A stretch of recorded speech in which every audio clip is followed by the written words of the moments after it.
Delegates, thank you for serving during a difficult time. My family and I hope you and your family are well. At times like this, I feel a kinship with the American patriot Thomas Paine, who wrote, "These are the times that try men's souls. The summer soldier and the sunshine patriot will, in this crisis, shrink from the service of their country. But he that stands it now deserves the love and thanks of men and women." These immortal words were penned at a tipping point in the Revolutionary War, when many were disenchanted by the war with England and America's hopes were fading. The American troops were woefully undersupplied and many were without shirt or shoes. We have heard the stories of how they could be tracked through the snow by following their bloody footprints. Washington himself was under attack from enemies within and without. One delegate to the National Congress said, quote, "Oh, how I feel for Washington, that best of men. The difficulties which he has now to encounter are beyond the power of language to describe. But to be unfortunate is to be wrong, and there are men who are villains enough to brand him," close quote. Though I would never compare myself to George Washington, a man we revere, I do draw inspiration from the way he led in the fire adversity.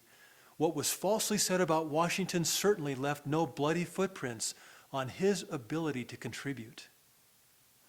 I humbly seek to live in a way that the same could be said of me. In fact, in these troubling times, more than ever, when our very liberties are threatened, we need leaders resilient and resolved, refined by adversity and undaunted by challenge.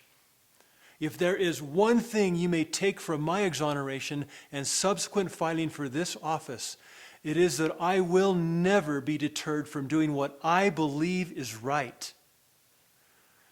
One benefit of life is that each one of us is allowed to carry forward all of the experience, all the lessons, all the intelligence gleaned from our challenges, while leaving behind, like fading footprints, that which could impair us, despair us, or defeat us. In that light, I am ever more qualified to stand for our liberties today, better prepared to lead as Attorney General than I was when you elected me 8 years ago. Using my experience, I will still stand for states' rights, the principle that we the people residing in sovereign states created the national government. I will fight crime, any crime, every time, while respecting justice for everyone. I learned something powerful from the experience of being mishandled by those who took advantage of the absence of a check on prosecution power in our justice system. I learned firsthand the important words in our dictionary related to government: checks and balances and accountability. If you re-elect me, I will restore checks and balances, bringing true accountability to government actors and prosecutors. As you study my plan, you will see how it will protect our rights. This is a time that will try our souls, no doubt about it. It is not a time for the timid, the camera seeker, or the sunshine patriot. The war we face is a war against the abuse of power and for the preservation and restoration of accountability and equity in our government, which was formed, after all, to secure our liberties. We've seen abuses here in Utah. We've seen it recently in D.C. against our president. Frankly, it's been with us since the dawn of time and will only elevate and escalate from here.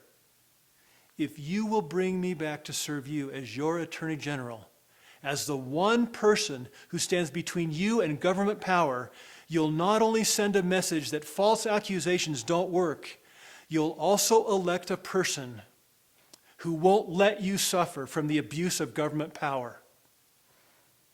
General Washington stood unflinching through his troubles when nothing was going right. Quote, "I will not, however, despair," he wrote to a governor. It was such resolve that continued to carry Washington through, and we know well the rest of the story, for it is America's story. I cannot do this alone. Together, we will protect your rights. That is my pledge. That is my vow. This is our time. As delegates, you hold the key to this nomination. I humbly ask you for your vote.